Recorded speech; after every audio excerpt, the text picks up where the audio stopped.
नमस्कार साथियों, स्वागत है आपका ऑनलाइन स्टडी ग्रुप में। समसामयिक घटनासार करंट अर्धवार्षिकी 2022 आप लोग देख रहे हैं।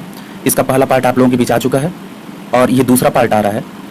हमारे कुछ व्यूवर्स हैं जो उत्तराखंड पीसीएस 3 अप्रैल को देने जा रहे हैं।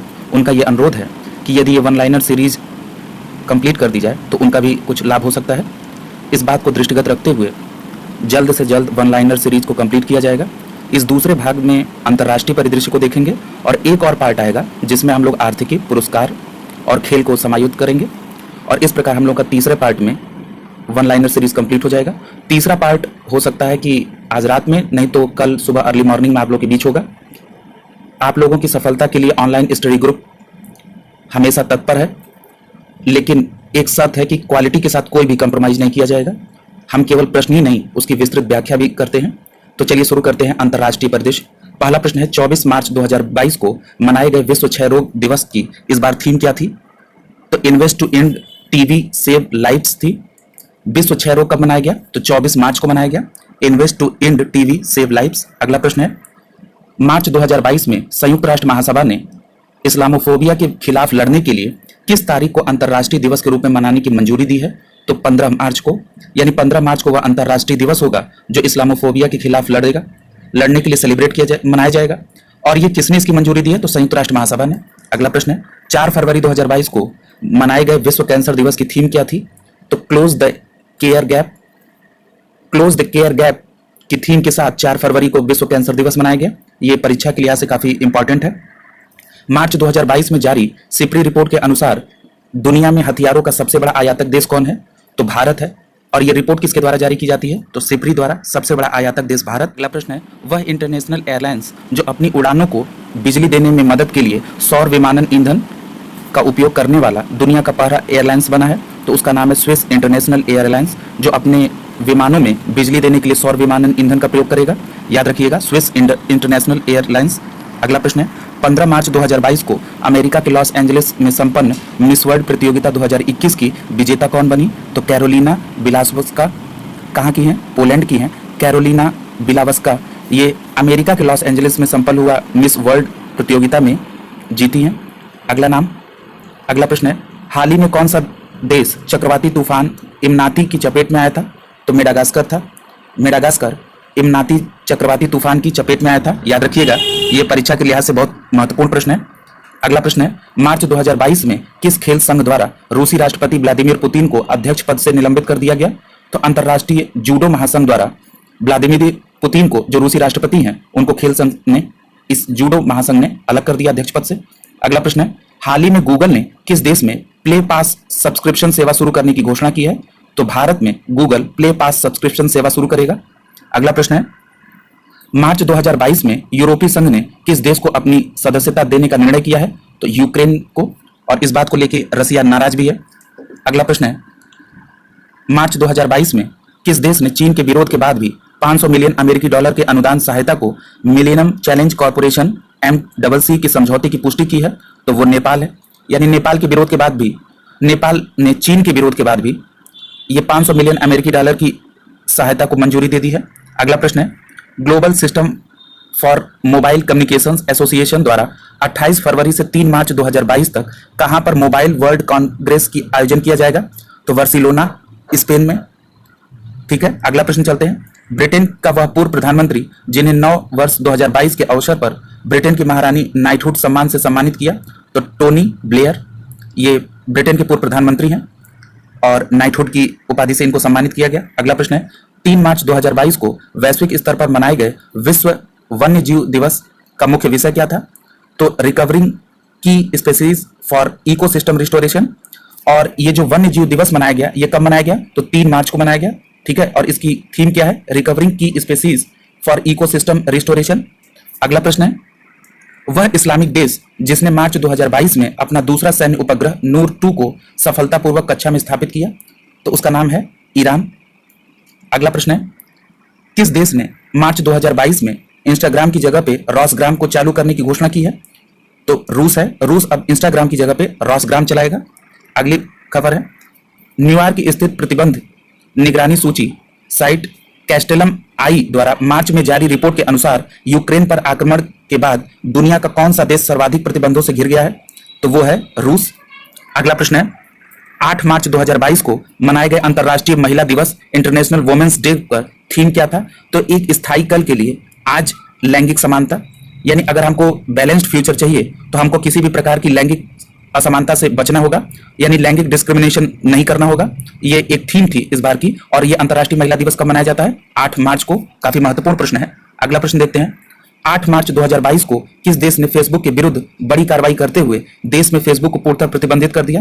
तो रूस ने। इस समय प्रतिबंधों का दौर काफी तेजी से चल रहा है। अगला प्रश्न है किस देश ने मार्च 2022 में महात्मा गांधी ग्रीन ट्रायंगल का अनावरण किया है? तो वो मेडागास्कर में किया गया है। अगला प्रश्न है हाल ही में दुनिया के सबसे बड़े कैनाल लॉक का उद्घाटन कहाँ किया गया? तो दुनिया के सबसे बड़े कैनाल लॉक का उद्घाटन नीदरलैंड में किया गया। और नीदरलैंड की राजधानी क्या है? एम्स्टर्डम है। अगला प्रश्न है 20 मार्च 2022 को मनाए गए अंतर्राष्ट्रीय प्रसन्नता दिवस की थीम क्या थी?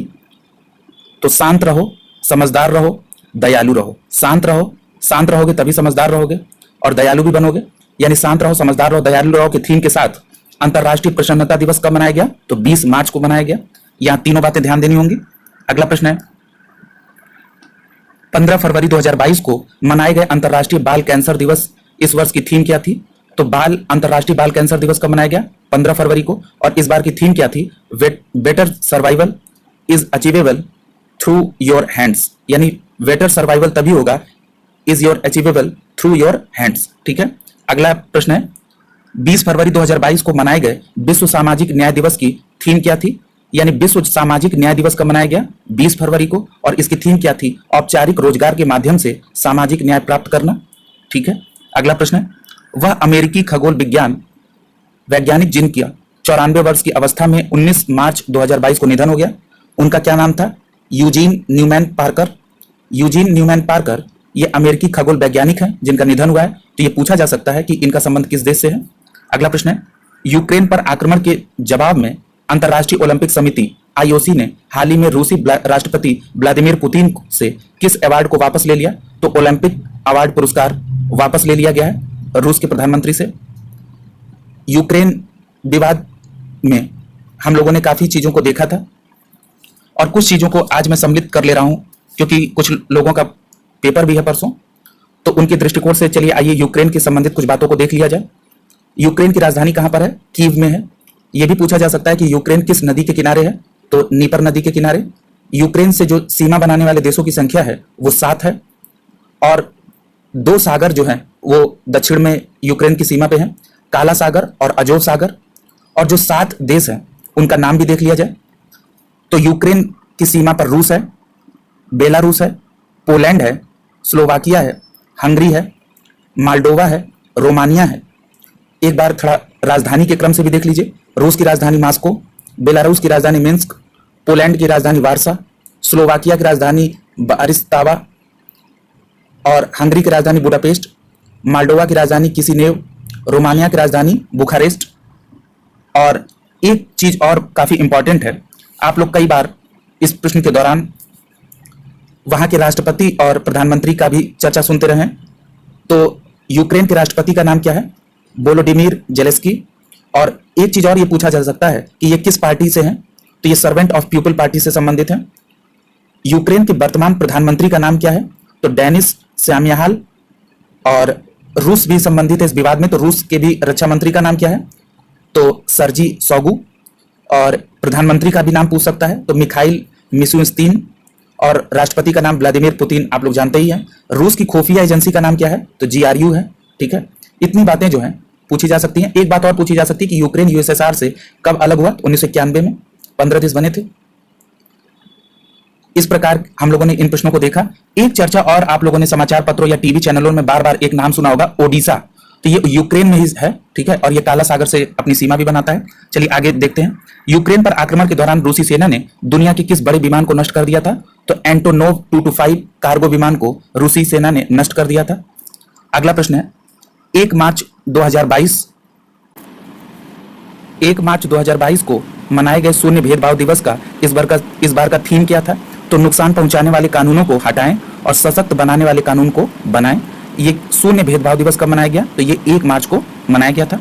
अगला प्रश्न है हाल ही में तेल रिसाव के बाद क्षतिग्रस्त तटीय क्षेत्रों में 90 दिवसीय पर्यावरणीय आपातकाल की घोषणा की गई? किस देश ने की? तो ये पेरू ने की थी। अगला प्रश्न है, हाल ही में यूनेस्को द्वारा विश्व की विरासत सूची में किस देश की क्लिंकर नौकाएं शामिल की गई हैं? तो ये नार्डिक देशों की क्लिंकर सेवाओं को शामिल किया गया है। ये नार्डिक देश कौन कौन से हैं? तो डेनमार्क है, आयरलैंड है, फिनलैंड है, स्वीडन है और नॉर्वे है। ये सारी यूरोपीय देश हैं और इनके राजधानी के हिसाब से ये काफी इंपॉर्टेंट हो जाते हैं। तो आइए एक सरसरी निगाह इनकी राजधानी पर देख लें। डेनमार्क की राजधानी कोपेनहेगन, आयरलैंड की राजधानी डबलिन, फिनलैंड की राजधानी हेलसिंकी और स्विट्जरलैंड की राजधानी स्टॉकहोम और नॉर्वे की राजधानी क्या है? ओस्लो। आगे देखते हैं, हाल ही में अमेरिका की प्रतिष्ठित जॉन हॉपकिंस यूनिवर्सिटी के किस रोबोट ने दुनिया की पहली लोप्रोस्कोपिक सर्जरी बिना इंसानी मदद के की? उसका नाम क्या है? वो है स्मार्ट टिश्यू ऑटोनॉमस रोबोट। अगला प्रश्न है, आर्किटेक्ट, शिक्षक और सामाजिक कार्यकर्ता जो मार्च 2022 में प्रित्जकर पुरस्कार 2022 जीतने वाले पहले अफ्रीकी बने। ये परीक्षा के दृष्टिकोण से काफी महत्वपूर्ण प्रश्न है। फ्रांसिस केरे ये प्रित्जकर पुरस्कार 2022 जीते हैं और ये पुरस्कार जीतने वाले ये पहले अफ्रीकी हैं, इसलिए इंपॉर्टेंट है फ्रांसिस केरे। अगला प्रश्न है, रूस ने यूक्रेन की किन दो सीमावर्ती क्षेत्रों को 21 फरवरी 2022 को स्वतंत्र देश के रूप में मान्यता दी? तो डोनेस्क और लुहांस्क। इन्हीं दोनों राज्यों को स्वतंत्र घोषित करने के लिए ये पूरा विवाद यूक्रेन और रूस के बीच में चल रहा है, डोनेस्क और लुहांस्क। आगे चलते हैं, यूएई के बाद हाल ही में किस देश ने जम्मू कश्मीर में भेड़ पालन के लिए फार्मिंग सेक्टर में दोगुनी पैदावार बढ़ाने की मदद के लिए समझौता किया है? तो न्यूजीलैंड ने। यानी इस क्षेत्र में यूएई ने पहले ही कर लिया था और बाद में अब न्यूजीलैंड ने भी कर लिया। किस लिए? जम्मू कश्मीर में भेड़ पालन और फार्मिंग सेक्टर को दुगना करने के लिए। यानी कि प्रधानमंत्री जी की ये संकल्प है कि किसानों की आय को दोगुना करना, उसी के क्षेत्र में ये पहल है। आगे है, हाल ही में दुनिया की सबसे बड़ी नहर लॉक का उद्घाटन कहां किया गया? तो नीदरलैंड। मैं पूर्व में बता चुका हूं कि नीदरलैंड की राजधानी एम्स्टर्डम है और ये दुनिया की सबसे बड़ी नहर, और क्या नाम है? लॉक, और ये नीदरलैंड में, याद रखिएगा। हाल ही में किस देश ने अपने गेटवे टू हेल कहे जाने वाले धधकते प्राकृतिक गैस क्रेटर को बंद करने की योजना बनाई है? तो ये योजना तुर्कमेनिस्तान ने बनाई है।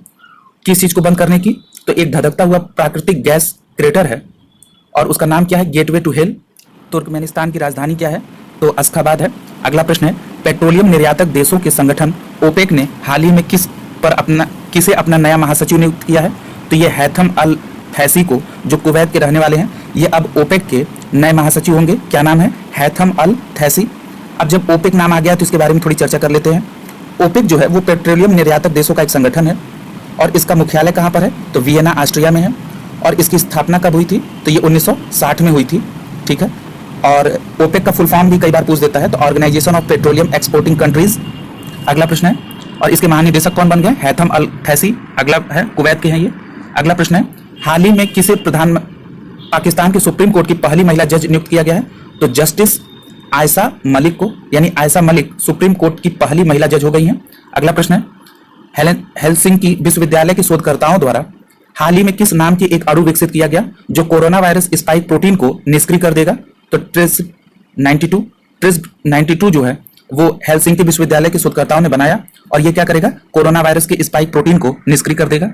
अगला प्रश्न है, हाल ही में प्रशांत महासागर में भारत, ऑस्ट्रेलिया, कनाडा, जापान और दक्षिण कोरिया की नौसेनाओं के बीच संयुक्त अभ्यास हुआ। इस संयुक्त अभ्यास का नाम क्या था? USC dragon 22। यूएससी ड्रैगन 22 किसके बीच हुआ? भारत, ऑस्ट्रेलिया, कनाडा, जापान और दक्षिण कोरिया की नौसेना के बीच। और ये कहां पर हुआ? तो ये प्रशांत महासागर में हुआ। ये यहाँ पे तीनों प्रश्न इंपॉर्टेंट है। पूछ सकता है कि यूएससी ड्रैगन 22 का आयोजन किस महासागर में हुआ? तो प्रशांत महासागर में। कितने देशों ने भाग लिया? तो भारत, ऑस्ट्रेलिया, कनाडा, जापान और दक्षिण कोरिया की नौसेना ने भाग लिया। अगला प्रश्न है, जनवरी 2022 में किसने संघाई सहयोग संगठन एससीओ के नए महासचिव का पदभार ग्रहण किया? तो झांग मिंग, चीन के रहने वाले हैं झांग मिंग, और इन्होंने संघाई सहयोग संगठन का महासचिव का पद धारण किया है। तो यहाँ एक प्रश्न उठ जाता है कि संघाई सहयोग संगठन का मुख्यालय कहां पर है? तो ये बीजिंग, चीन में है। और इसका फुल फॉर्म क्या है एससीओ का? तो संघाई कोऑपरेशन ऑर्गेनाइजेशन। और इसकी स्थापना कब हुई थी? तो 15 जून 2001 को इसकी स्थापना हुई थी और झांग मिंग जो है इसके नए महासचिव बने हैं। इसको ट्रेडिशनल प्रश्न के साथ कोलैबोरेशन बहुत जरूरी है ताकि संभावित प्रश्नों पर नजर बनाई जा सके। अगला प्रश्न है, हाल ही में एचआईवी के नए खोजकर्ता और नोबेल पुरस्कार विजेता किस फ्रांसीसी वायरोलॉजिस्ट का निधन हो गया है? तो ल्यूक मैंटेग्नियर एक फ्रांसीसी वायरोलॉजिस्ट है और इन्होंने एचआईवी की खोज में साथ दिया था और इन्हें नोबेल पुरस्कार भी मिला था। तो इस लिहाज से ये काफी इंपॉर्टेंट है और इनका हाल ही में निधन हो गया। अगला है, हाल ही में जारी टॉम ट्रैफिक इंडेक्स 2021 में दुनिया की सबसे भीड़ भाड़ वाला शहर घोषित किया गया है। तो इस्तांबुल तुर्की को। और एक चीज याद रखिएगा कि जो इस्तांबुल तुर्की को दुनिया का सबसे भीड़ भाड़ वाला शहर घोषित किया है वो किस रिपोर्ट में जारी किया गया? तो वो टॉम ट्रैफिक इंडेक्स 2021 में। अगला प्रश्न है, यूरोपीय यूनियन पार्लियामेंट की नई अध्यक्ष 18 जनवरी 2022 को किसे चुना गया है? तो रोबर्टा मेट्सोला यूरोपीय यूनियन पार्लियामेंट की नए अध्यक्ष चुनी गए। अगला प्रश्न है, इंडोनेशिया की पार्लियामेंट ने 18 जनवरी 2022 को अपनी राजधानी जकार्ता से बोर्नियो आइसलैंड ले जाने के लिए एक विधेयक पारित किया और इस नई राजधानी का नाम क्या होगा? तो नुस्तारा रहेगा। तो याद रखिएगा कि इंडोनेशिया की राजधानी जकार्ता से नुस्तारा और वो किस पर है? बोर्नियो आइसलैंड पर। अगला प्रश्न है, हाल ही में जारी ग्लोबल एंटरप्रेन्योरशिप मॉनिटर 2021-22 रिपोर्ट में शीर्ष स्थान पर रहने वाला देश कौन सा है? तो सऊदी अरब है। यानी ग्लोबल एंटरप्रेन्योरशिप मॉनिटर 2021-22 में नंबर 1 पर कौन है? सऊदी अरेबिया है। अगला प्रश्न है, ऑक्सफोर्ड यूनिवर्सिटी प्रेस ने हाल ही में किस वर्ष 2021 की children world of the year घोषित किया है?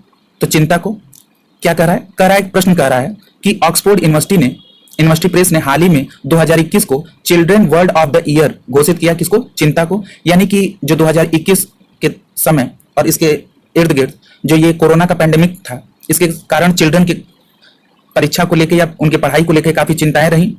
इसके कारण चिंता को उन्होंने इसका children world of the year घोषित किया। अगला प्रश्न है, ऐसे कोरिलेट करके समझेंगे तो उसको और अच्छे से कर पाएंगे। अगला, हाल ही में कौन अंतर्राष्ट्रीय सौर संगठन में 102वां सदस्य के रूप में शामिल हुआ? तो एंटीगुआ और बारबूडा एक ही है। इसकी राजधानी क्या है? तो सेंट जॉन्स है। याद रखिएगा कि अंतर्राष्ट्रीय सौर संगठन का गठन को लेकर परीक्षा में प्रश्न पूछे जाते रहे हैं। तो अंतर्राष्ट्रीय सौर संगठन का शॉर्ट नेम क्या हो जाता है? ISA। और ये भारत और फ्रांस के पहल से शुरू किया गया था और इसे जब COP21 जो कि UNFCCC के सहयोग से चलता है, तो इसे COP21 जो 2015 में हुआ था उसमें इसको लॉन्च किया गया था और अंतर्राष्ट्रीय सौर संगठन में ये 102वां सदस्य हो गया है, यानी एंटीगुआ बारबूडा। और एक चीज और याद रखिएगा, इस प्रश्न को ऐसे भी पूछा जा सकता है कि वर्तमान में अंतर्राष्ट्रीय सौर संगठन में कितने सदस्य हैं? तो अब 102 हो गए हैं। और 101वां सदस्य कौन ज्वाइन हुआ था? तो वह अमेरिका ज्वाइन हुआ था। अगला प्रश्न है, हाल ही में 100% पेपरलेस होने वाला दुनिया का पहली सरकार कौन सी है? तो दुबई है जो 100% पेपरलेस हो गई है। अगला प्रश्न है, नागरिक हवाई क्षेत्र में ड्रोन उड़ाने की अनुमति देने वाला दुनिया का पहला देश कौन बन गया है? तो वो इजराइल हो गया है। अगला प्रश्न है, हाल ही में किस देश ने प्लास्टिक की बर्फबारी हुई? कहां पर प्लास्टिक की बर्फबारी हुई? तो स्विट्जरलैंड में। अगला प्रश्न है, हाल ही में सियोमारा कास्त्रो किस देश की पहली महिला राष्ट्रपति बनी? तो होंडुरास की बनी। यानी होंडुरास की पहली महिला राष्ट्रपति कौन बनी? तो उनका नाम है सियोमारा कास्त्रो। अगला प्रश्न है, हाल ही में किस देश में लस्सा बुखार से 3 व्यक्तियों की मृत्यु हो गई? तो ये जो लस्सा बुखार है ये ब्रिटेन में आया और ये 3 लोगों की मृत्यु हो गई। इस समय केवल बुखार और यही सब सारी चीजें, पेंडेमिक जैसी समस्याएं आ रही हैं और पूरा विश्व इससे लड़ भी रहा है।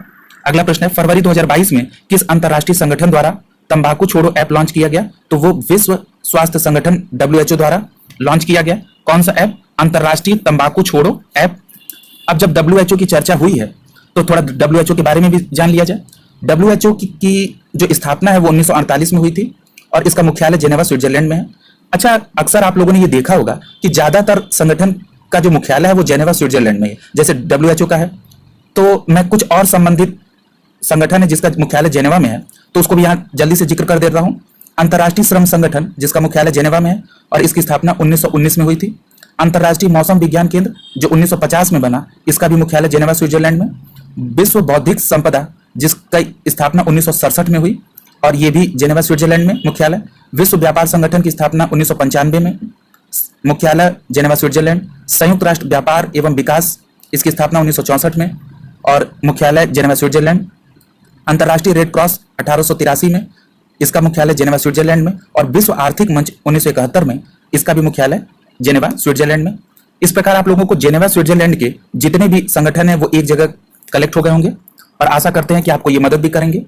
और इसमें कई सारे प्रमुख संगठन हैं, जैसे हम लोगों ने विश्व व्यापार संगठन देखा, WHO देखा, विश्व आर्थिक मंच देखा, अंतर्राष्ट्रीय श्रम संगठन देखा। इन सभी का मुख्यालय कहाँ पे? जेनेवा, स्विट्जरलैंड में। और ये सभी संस्थान काफी प्रचलित हैं और काफी पावरफुल भी हैं। अगला प्रश्न है, दक्षिण प्रशांत देशों के बीच चीन ने बढ़ते प्रभाव का जवाब देने के लिए हाल ही में किस देश ने सोलोमन द्वीप पर अपने दूतावास को खोलने का निर्णय लिया है? तो अमेरिका ने।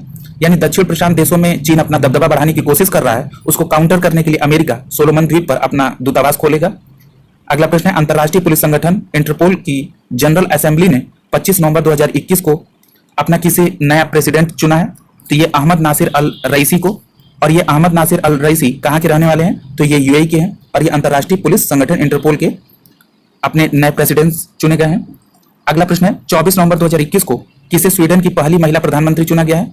तो मैग्डालेना एंडरसन को स्वीडन की पहली महिला प्रधानमंत्री चुना गया है। और अभी हमने जिक्र कर दिया था स्वीडन का राजधानी क्या है? तो स्टॉकहोम है।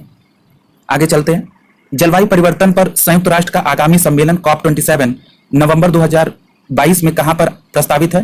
तो ये शर्म अल शेख मिस्र में COP27 होगा।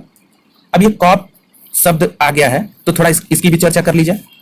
कॉप का फुल फॉर्म होता है कॉन्फ्रेंस ऑफ पार्टीज। और ये कॉन्फ्रेंस ऑफ पार्टीज जो है ये 1994 में स्थापित एक संस्था, जो मैंने अभी पूर्व में उसके नाम के जिक्र किया था कि UNFCCC, ये यही कराती है, ठीक है, इसी के अधीन ये होता है। और UNFCCC का फुल फॉर्म क्या? United nation climate change framework convention. और ये जो COP26 है वो कहां पे आयोजित किया गया और कब किया गया? तो ये 2021 में आयोजित किया गया और इसकी मेजबानी यूके ने की थी। और ये जो कॉप है ये संयुक्त राष्ट्र जलवायु परिवर्तन से संबंधित जो सम्मेलन है वो इसमें से है, उससे संबंधित ये सम्मेलन है। और ये ग्लासगो में इस बार हुआ 2021 में। और सम्मेलन की जो अध्यक्षता है वो भारतीय मूल के ब्रिटिश मंत्री आलोक शर्मा द्वारा की गई। किसमें? COP26 में, जो यूके मेजबानी में हुआ। ये काफी इंटरेस्टिंग है, ये हो सकता है प्रश्न पूछा जाए कि इसकी अध्यक्षता किसने की। तो ये भारतीय मूल के ब्रिटिश मंत्री हैं, आलोक शर्मा ने की थी। यहां प्रश्न में दिया है कि COP27 कहां पे आयोजित किया जाएगा? तो ये किया जाएगा मिस्र के शर्म अल शेख में। तो यहाँ पे हम लोग ये भी देख लें कि COP28 कहां पे होगा? तो COP28 जो है वो 2023 में यूएई में होगा। और COP27 कब होगा? तो ये 2022 में होगा, यानी इसी साल होगा। ये इस साल कौन सा होगा? COP27 कहां पे होगा? शर्म अल शेख मिस्र में। COP26 का कब हुआ? वो हुआ 2021 में। कहां पे हुआ? ग्लासगो यूके में। और जो 28 है वो कब होगा? वो 2023 में होगा। कहां पे होगा? यूएई में होगा। एक ही जगह मैंने इन सारी बातों को कोरिलेट कर दिया क्योंकि परीक्षा की दृष्टि से यह प्रश्न काफी इंपॉर्टेंट हो जाता है। अगला प्रश्न है, जर्मनी में 16 वर्षों तक चांसलर रही एंजेला मर्केल को सत्ता से बाहर करने के लिए किसने 25 नवंबर 2021 को नए चांसलर का पदभार ग्रहण किया? तो ओलेफ सोल्ज ने यह पदभार ग्रहण किया। अगला प्रश्न है, हाल ही में किस देश के संविधान की दुर्लभ मूल प्रति $43 मिलियन की नीलामी हुई? वो है अमेरिका की। अगले प्रश्न की तरफ चलते हैं। अगला प्रश्न है, हाल ही में हिंद महासागर रिम एसोसिएशन के मंत्रिपरिषद की बैठक कहां हुई? तो ढाका, बांग्लादेश में हुई। ये हिंद महासागर रिम एसोसिएशन की बैठक कहां पे हुई? ढाका, बांग्लादेश में। अगला प्रश्न है, दिसंबर 2021 में यूनेस्को ने किस देश के फिल्म निर्देशक नावामी कावासे को गुडविल एम्बेसडर नियुक्त किया है? तो जापान ने। यानी कि यूनेस्को ने जापान के फिल्म निर्देशक हैं, उनका क्या नाम है? नावामी कावासे, इनको गुडविल एम्बेसडर नियुक्त किया है, याद रखिएगा। थोड़ा जापानी मूल के लोगों का नाम टेढ़ा होता है। अगला है, 28 जनवरी 2022 को मनाए गए डेटा गोपनीयता दिवस की थीम क्या थी? तो प्राइवेसी मैटर्स। ये डेटा गोपनीयता थीम कब मनाई गई? 28 जनवरी को मनाई गई। और इसकी थीम क्या थी? Privacy matters. परीक्षा के दृष्टिकोण से इंपॉर्टेंट है। फरवरी 2022 में जारी 55 देशों के अंतर्राष्ट्रीय बौद्धिक सूचकांक 2022 में शीर्ष स्थान पर कौन सा देश रहा? तो संयुक्त राष्ट्र अमेरिका रहा। आज जो मॉर्निंग में एक राष्ट्रीय का जो लेक्चर आप लोगों के बीच में आया है उसमें इस प्रश्न की चर्चा हुई थी। और उसमें पहले नंबर पे हमने बताया था कि अमेरिका है, दूसरे नंबर पे इस पे ब्रिटेन है और तीसरे नंबर पे जर्मनी है, याद रखिएगा। और भारत का कौन सा स्थान हमने बताया था? 43 है। और अंतिम स्थान पे कौन है? वेनेजुएला है। अगला प्रश्न है, 3 मार्च 2022 को WHO द्वारा वैश्विक स्तर पर मनाए गए विश्व श्रवण दिवस का थीम क्या था? तो ये विश्व श्रवण दिवस कब मनाया गया? तो 3 मार्च को। और थीम थी जीवन के लिए सुनना और ध्यान से सुनना। यानी जितना जीवन में बोलना आवश्यक होता है उतना ही सुनना भी आवश्यक होता है। इसलिए इस बार की थीम क्या है? जीवन के लिए सुनना और ध्यान से सुनना। 3 मार्च 2022। इसीलिए आप लोग ये करंट अफेयर्स के भी पार्ट को ध्यान से सुनिएगा। अगला है, 3 मार्च 2022 को वैश्विक स्तर पर मनाए गए विश्व वन्यजीव दिवस का मुख्य विषय क्या था? पारिस्थितिकी तंत्र की बहाली के लिए प्रमुख प्रजातियों को पुनर्प्राप्त करना। और ये विश्व वन्य जीव दिवस कब मनाया गया? तो ये 3 मार्च को मनाया गया था। और क्या थीम थी? पारिस्थितिकी तंत्र की बहाली के लिए प्रमुख प्रजातियों को पुनर्प्राप्त करना। ठीक है, अगला प्रश्न है, किस देश ने दुनिया के पहले पौधे से प्राप्त कोविड-19 वैक्सीन कोविफेनज को मंजूरी दी है? तो ये कनाडा ने मंजूरी दी है और ये दुनिया का पहला पौधे से प्राप्त कोविड-19 वैक्सीन है। क्या नाम है? कोविफेनज। ये कोविफेनज जो है इसको मंजूरी किसने दी है? कनाडा ने। अगला प्रश्न देखिए, इसी की डिटेल चर्चा में है। कोविफेनज वैक्सीन को मेडिकेडो इंक, मित्सुबिशी केमिकल और फिलिप मॉरिस की स्वामित्व वाली कंपनी ने बनाया है। ठीक है, और ये कहा कि कनाडा की। अगला है, भारत की आर्कटिक योजनाओं को बढ़ावा देने के लिए रूस ने अपना पहला बहुमुखी परमाणु संचालित आइस ब्रेकर किस नाम से दिसंबर 2021 में लॉन्च किया? तो सिबीर के नाम से लॉन्च किया। और ये रूस का पहला बहुमुखी परमाणु संचालित आइस ब्रेकर होगा जिसका नाम क्या है? सिबीर। अगला है, फरवरी 2022 में किस देश ने दुनिया की पहली हाइड्रोजन से चलने वाली फ्लाइंग बोट जिसका नाम है द जेट को लॉन्च किया है? तो दुबई ने। यानी हाइड्रोजन से चलने वाली दुनिया की पहली फ्लाइंग जेट जो है वो दुबई ने लॉन्च किया, द जेट। और कब लॉन्च किया? फरवरी 2022 में। अगला प्रश्न है, ब्रेक फ्री फ्रॉम प्लास्टिक द्वारा फरवरी 2022 में जारी एक रिपोर्ट में किस ब्रांड को प्लास्टिक प्रदूषकों में शीर्ष पर रखा गया है? तो कोको कोला को। और ये किसके द्वारा जारी की गई है? Break free from plastic. और ये इन्होंने बताया कि कोको कोला सबसे ज्यादा प्लास्टिक प्रदूषण फैला रहा है। अगला है, फरवरी 2022 में किस देश के राष्ट्रपति ने वर्ष 2047 तक कैंसर से होने वाली मृत्यु दर को 50% तक कम करने का लक्ष्य हेतु कैंसर मून शॉट की घोषणा की है? तो कैंसर मून शॉट की घोषणा अमेरिकी राष्ट्रपति जो बाइडेन ने की है। अगला प्रश्न है, 14 मार्च से 1 अप्रैल 2022 तक नाटो, यानी अभी हमने जिक्र किया है नाटो का, और नाटो को और भी समझ लीजिए कि इसका पूरा नाम क्या है? उत्तर अटलांटिक संधि संगठन। और इसका मुख्यालय कहां पे? ब्रुसेल्स, बेल्जियम में है। और इसकी स्थापना कब हुई थी? तो 4 अप्रैल 1949 को। और नाटो में कितने सदस्य हैं? तो इसमें 30 सदस्य हैं। और 30वां सदस्य कौन बना था? तो उत्तरी मैसेडोनिया बना था। ठीक है, नाटो चूंकि इस समय चर्चा में है तो इसलिए इसके बारे में जानना जरूरी है। चलिए प्रश्न पे चलते हैं। 14 मार्च से 1 अप्रैल 2022 तक नाटो ने नॉर्वे के बड़े पैमाने पर किस युद्धाभ्यास का आयोजन किया? तो कोल्ड रिस्पॉन्स 2022। ये नॉर्वे में युद्ध किया है इन्होंने, बड़े पैमाने पर युद्धाभ्यास। क्या नाम है? Cold response 2022। अगला प्रश्न है, वर्ष 2022 में संयुक्त राष्ट्र जलवायु परिवर्तन सम्मेलन 2000 COP27 की मेजबानी कौन करेगा? तो मिस्र करेंगे। और ये कब होगा? 2022 में होगा। और हमने अभी आपको एक और फैक्ट बता दिया है कि जो 2023 में कॉप होगा वो COP28 होगा। और इसका आयोजन कौन देश करेगा? तो वो यूएई करेगा। अगला प्रश्न है, और COP26 का आयोजन किसने किया? तो यूके ने किया 2021 में। अगला प्रश्न है, हाल ही में किस देश में दुनिया के सबसे बड़े hydrogen fuel cell power plant Shinincheon Bitdream fuel cell power plant की शुरुआत की गई? तो ये दक्षिण कोरिया में Shinincheon Bitdream fuel cell power plant की शुरुआत की गई। और ये दुनिया का सबसे बड़ा hydrogen fuel cell power plant है। कहां पे है? तो ये दक्षिण कोरिया में है। 31 अक्टूबर 2021 को मनाए गए विश्व बचत दिवस की थीम क्या थी? तो understanding the importance of saving. याद रखिएगा कि विश्व बचत दिवस कब मनाया गया था? 31 अक्टूबर को। और छोटे में हम लोग इसके इंपॉर्टेंस को समझते थे।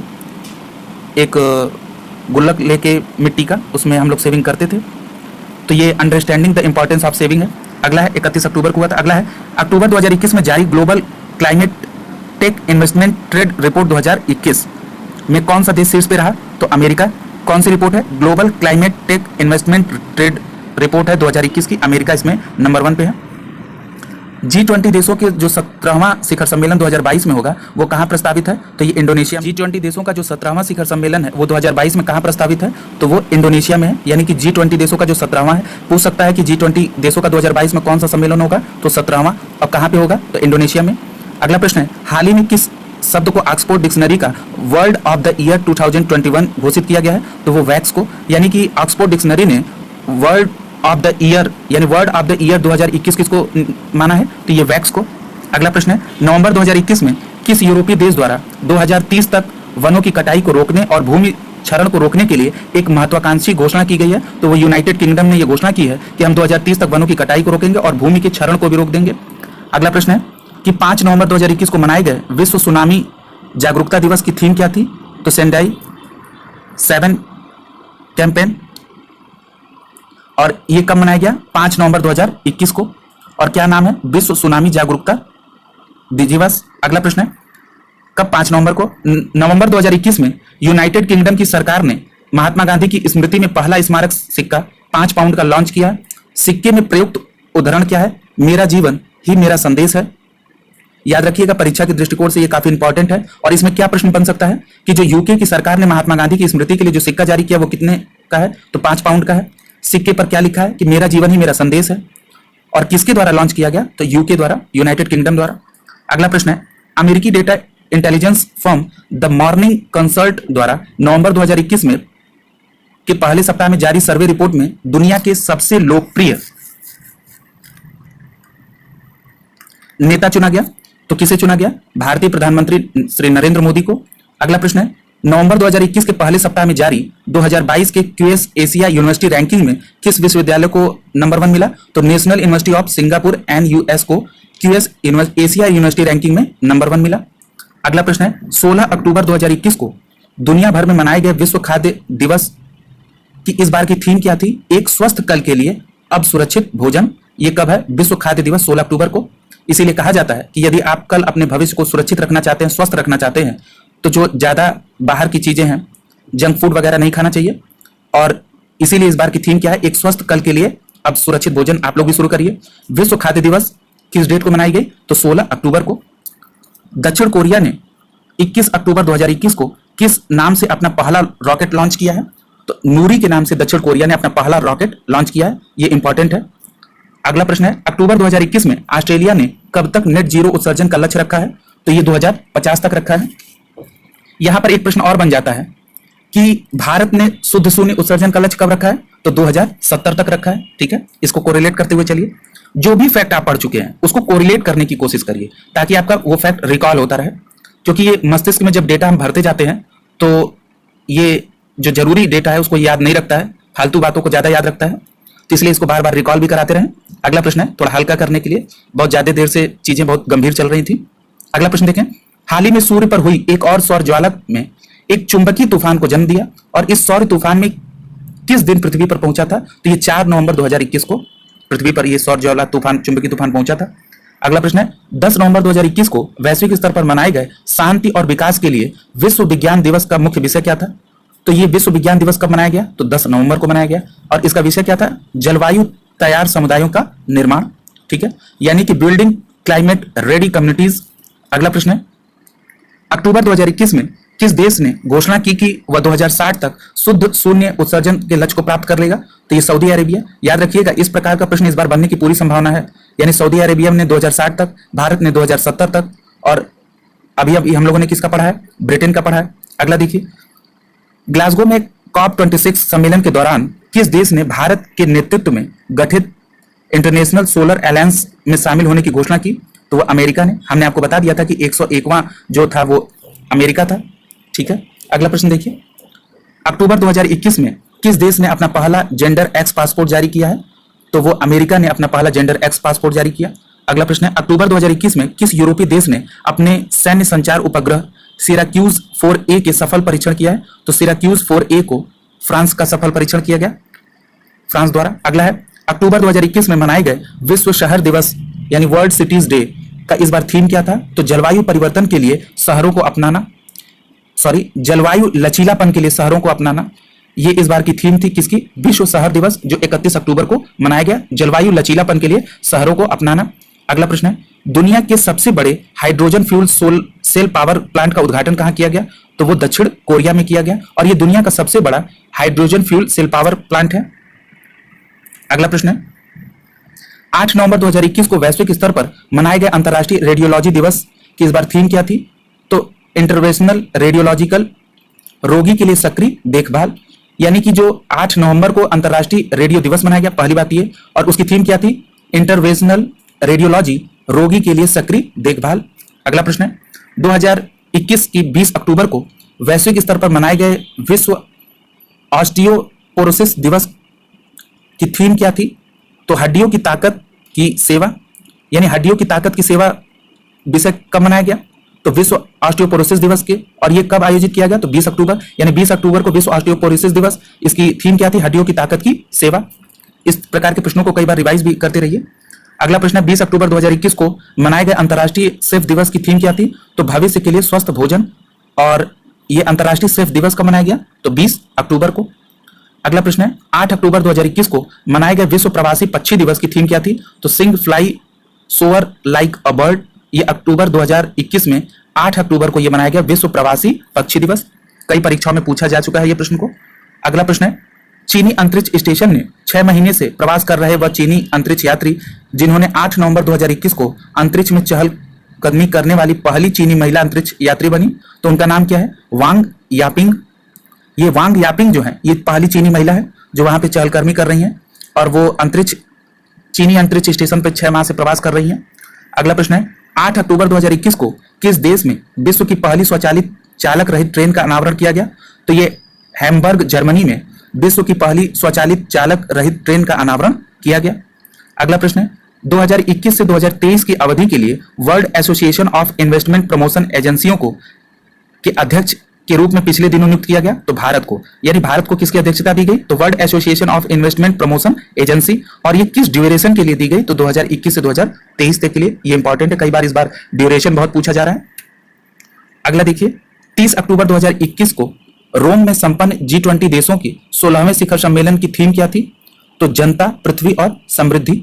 याद रखिएगा कि जो G20 शिखर सम्मेलन का जो 16वीं बैठक थी वो 2021 में हुई और थीम क्या थी? जनता, पृथ्वी और समृद्धि। अगला प्रश्न है हाल ही में फॉरेस्ट कार्बन पार्टनरशिप फैसिलिटी से उत्सर्जन कटौती करने के लिए भुगतान प्राप्त करने वाला विश्व का पहला देश कौन सा बन गया है? तो ये मोजाम्बिक है। यानी मोजाम्बिक वो पहला देश है जिसको फॉरेस्ट कार्बन पार्टनरशिप फैसिलिटी से उत्सर्जन कटौती करने के लिए पैसा प्राप्त हुआ है। ये फॉरेस्ट कार्बन पार्टनरशिप फैसिलिटी से प्राप्त हुआ है। अगला है 26 से 28 अक्टूबर 2021 के बीच 38वां एवं 39वां आसियान शिखर सम्मेलन कहां पर आयोजित किया गया? तो ये आसियान शिखर सम्मेलन बंदर सेरी बेगवान ब्रुनेई में आयोजित किया गया। अगला प्रश्न यानी ब्रुनेई में संपन्न 38वां और 39वां आसियान शिखर सम्मेलन 2021 की थीम क्या थी?